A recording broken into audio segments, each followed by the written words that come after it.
In this final half of one slot, we'll be discussing the just concluded AGOA 2023 forum. It held on Saturday, November 4th. It ended on November 4th in Johannesburg. AGOA is an acronym for the African Growth and Opportunities Act. It is the United States flagship trade program for the continent that allows duty-free access to U.S. markets provided countries meet certain conditions.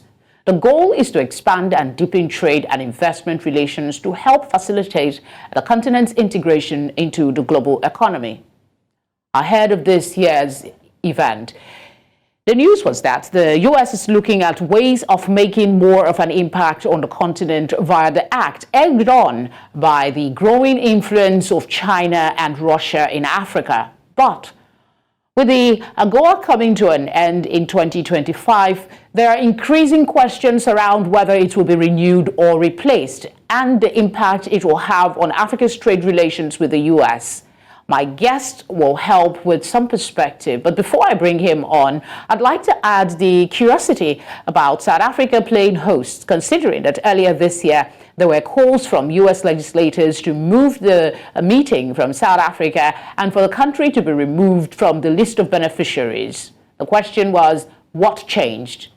To discuss these as well as review the impact of the U.S. Trade Pact on Africa is Dr. Muda Yusuf, Director of the Center for the Promotion of Private Enterprise, Lagos, Nigeria. It's a pleasure to welcome you to One Slot. Thank you for giving us your time. Thank you very much. My pleasure to be with you.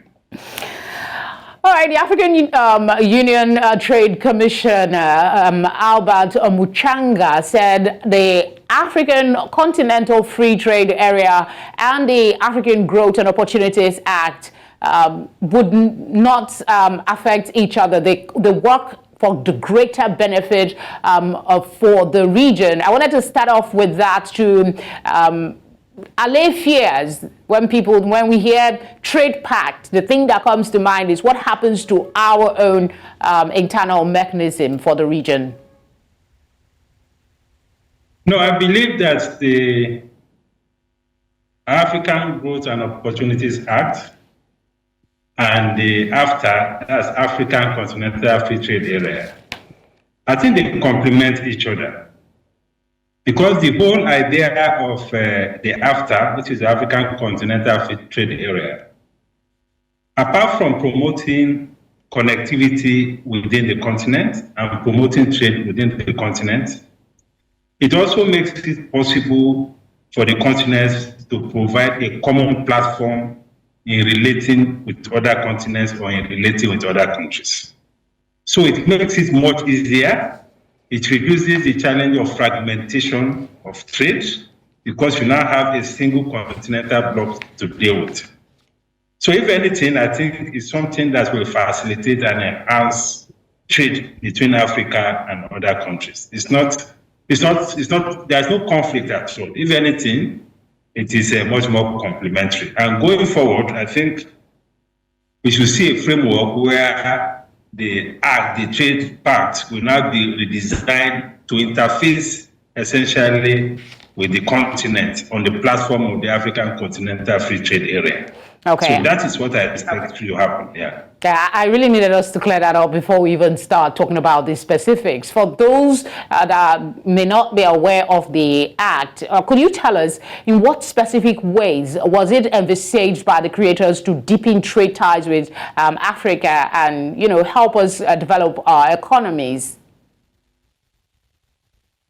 Opportunities of market access helps to develop economies generally, especially within the framework of international trade. If any country has an opportunity to export, today we are talking about crisis with foreign exchange. We have a crisis because we are not exporting enough. So when you have an opportunity, at least with a huge market like the United States, with a GDP of over 20 trillion US dollars, open up, to African countries for them to export their products to US without any duty. I mean, that you cannot have a better deal than that in international trade. So the whole idea is to open up the market under very liberal terms, some duty-free, some very liberal tariffs for African countries to be able to bring their products to the United States. And this has been on for over close to 23 years. AGOA started in 2000. We're in 2023.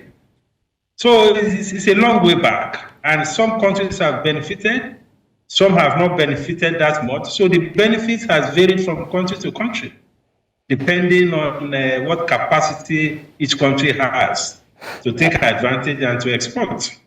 I mean, some say many African countries continue to fall behind in reaching the requirements to be beneficiaries of the Act. But for this forum, we understand more than 30 African countries were part of the program. They participated in the forum. Could you just give us maybe an overview of countries that have benefited the most from the Act and why they were able to sail through, considering the stringent conditions? Well, the countries that have benefited the most are Kenya, Lesotho, South Africa, Ethiopia, Mauritius, and Madagascar. I thought Ethiopia was removed for some reason not so long ago. This is a recent development, just as you said of South Africa. Okay, but they have benefited. How far we have come. Don't forget, okay. I said that AGOA started in year 2000. Yes, you did. So it's a journey of over 2 decades. I'm talking historically now. Okay. Of countries that have benefited. And in 2022, the total export from AGOA countries to the United States was about $30 billion US. That is significant. So these countries that I've mentioned have been the major beneficiaries of the opportunities that AGOA has presented. And just as I said, opportunity to access, chances of benefiting from this thing depends on your capacity to produce, to be competitive, both in price and in quality. That is what will make the difference. And all these things are functions of the domestic economic environment. I read a piece on Reuters earlier today, and one of the things there was that many analysts have said the Act is underutilized. First, do you share this view? It also adds that only about half of eligible countries have developed national AGOA utilization strategies, and the majority of exports come from just a few of them. Do you also share this view? If yes, why not? No, I share the view. I'm not sure we can count up to 10 countries or maximum 15 that have actually benefited significantly from AGOA. If you take Nigeria, for instance, apart from exporting oil, there is nothing tangible that we have been able to export to the United States. And just about 7 countries account for over 80% of the non-oil exports under AGOA.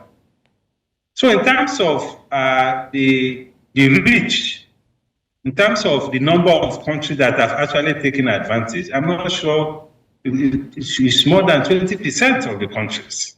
And just as I said, it's also a function of capacity, it's a function of productivity, it's a function of efficiency of these countries. Okay. Even for that Christmas, they say, requires you to be of good behavior in order for you to get the most or all the best of the gifts for the season. How true is it that lawmakers in the U.S. view the Act as an important soft power tool? That's the word that I saw that really I needed to ask you about. Particularly as a counter to Chinese influence?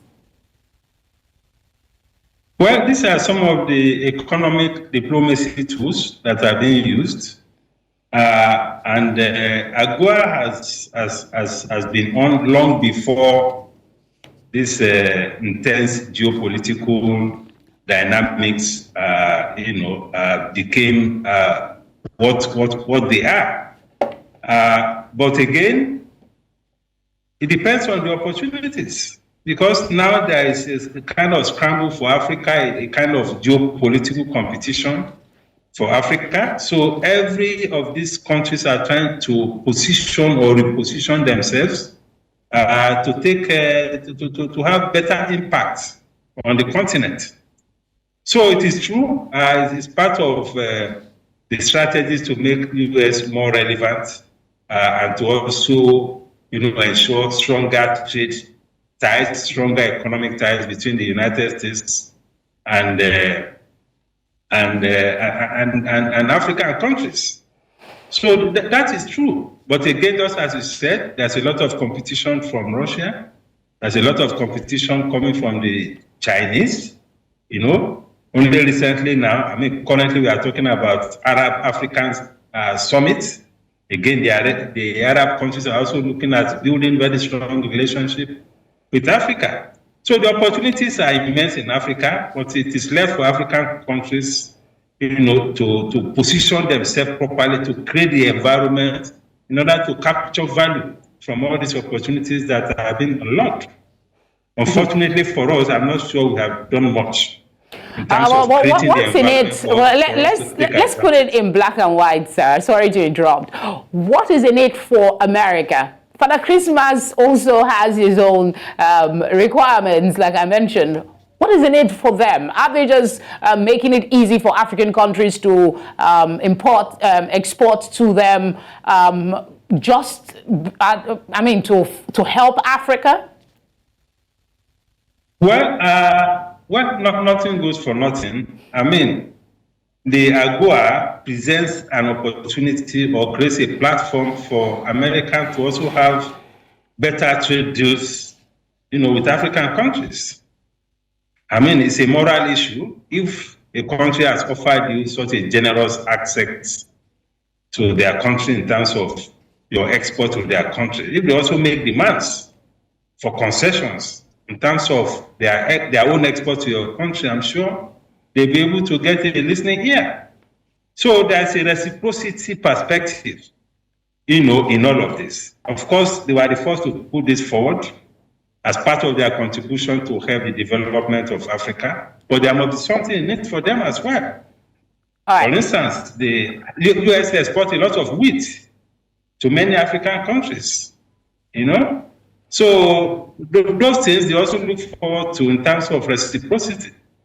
All right, before we run out of time, I want you to share your view of this year's event. What would be your assessment of the overall context of conversation? There were also talks about maybe it's ending in 2025, maybe an extension or a replacement. I just want you to give us your view on that. No, an extension will be okay. The talk of a replacement, the difference will not be much. I think what I would expect is that we took the framework of the trade relation within the context of the African Continental Free Trade Area or Free Trade Agreement. I think that is the adjustment that I'd like to see. But more importantly, for Nigeria, for us to take advantage, we need to put our house in order. We need to be able to produce more competitively, more efficiently, so that we can take advantage of all of these opportunities. So far, we haven't done well at all. Almost 90% of the export is in crude oil. That is not bringing much value to us in terms of building an economy that is inclusive, in terms of trickle-down effect of the opportunities in AGOA. So we need to spread out, diversify the economy, and make our economy a lot more productive by addressing all the key bottlenecks to production and to productivity. All right, I mentioned this in my introduction, and that was the curiosity about South Africa being the host of this year's forum. Its membership means it enjoys duty-free trade on the first 25% of its goods exported to the U.S. We know this agreement came under threat earlier this year when the U.S. accused SA of supplying weapons to Russia in its war against Ukraine. An accusation, of course, that SA denies. Some argue that, however, USA is still quite consistent in its diplomacy or position when it comes to Russia. It doesn't seem like that issue has been resolved in the final analysis. The question, what changed really? What changed that made South Africa the host for this year? We know that some legislators in the US kicked against having South Africa continuing to be the host of this year's event. Well, I'm sure all of these issues will have been properly evaluated. Perhaps the decision to make South Africa the host has been taken long before now, long before all these controversies surfaced. And going forward, that does not stop them from taking any sanctions or taking any steps against South Africa. This is just hosting a meeting.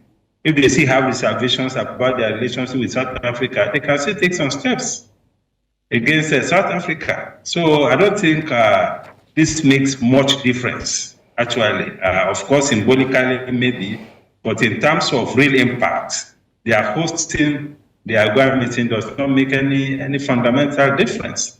True, because South Africa, however you look at it, is a powerhouse on its own. So associating with South Africa is to the benefit of any nation that would want to do that. Let's flip to the position that the President Joe Biden took in 2021. Ethiopia, you mentioned, was a beneficiary, but their status was terminated, as well as that of Mali and Guinea. And then President Joe Biden said they were no longer in compliance with eligibility requirements. Earlier this week, he announced his intention to also remove Niger, Gabon, the CAR, and Uganda from the from beneficiaries list. Agreed. The situation isn't so great for these countries, but some say that removing access to AGOA because of human rights concerns mean that ordinary people are punished rather than the intended target, and that's those in the government. Also, they argue that no one tells the US how to handle her issues. Would it be out of place, this long-winding statement is just to ask, would it be out of place to infer that important soft power tool referenced by US legislators is at play here? And should that position by the US government be looked at? Well, it's a matter of interest. Because just as you said, there is no Father Christmas. If the United States, or any government for that matter, is offering or giving a benefit to any other country, that country must be ready to also abide by the terms and conditions of that kind of benefit. Otherwise, the country can just walk away from it. So if this agreement has been signed within a particular framework, and as a departure from that framework, the US has the right to delete, whichever country that they feel that is not complying. I think what is important in all of this is for countries to also work hard enough to be less dependent on some of these countries, so that we reduce this tendency, this neo-colonial tendency or imperialist tendencies between Africa and some of these other countries. I think that would be a more sustainable trajectory than looking forward to depending perpetually on some of these countries. Generally, analysts do say that AGOA has had a positive impact, but they're also saying that it needs to be updated and improved to include newer industries such as technology and digital services. Do you agree that's the way to go? Wouldn't this change the purpose of AGOA? No, that is the way to go. I mean, just as I said, AGOA was put in place or was signed 23 years ago. I mean, a lot of transformation has taken place across the continent in terms of the structure of the economies, in terms of how fast some of the sectors have grown, particularly the tech sector. So we need to bring that on board so that we can optimize the opportunities that exist. If you look at the list of products that have been exported under AGOA over the last 2 decades, they are essentially primary products. Agricultural products, most of which are not even processed. So we need to move away from that we need to get a lot more value, from AGOA. A lot of industries have evolved. Our tech industries have evolved. Entertainment industries have evolved, and so many other financial services, so many other sectors have evolved in a very big way. So it's a good idea. It's a good proposition that we need to update and review the sectors so that we make it a lot more broader to capture a lot more sectors that can bring value, to the economies of African continents. I'm afraid that's where we'll leave it for now. Thank you so much, Dr. Yusuf, for speaking with us. We appreciate it. Thank you very much.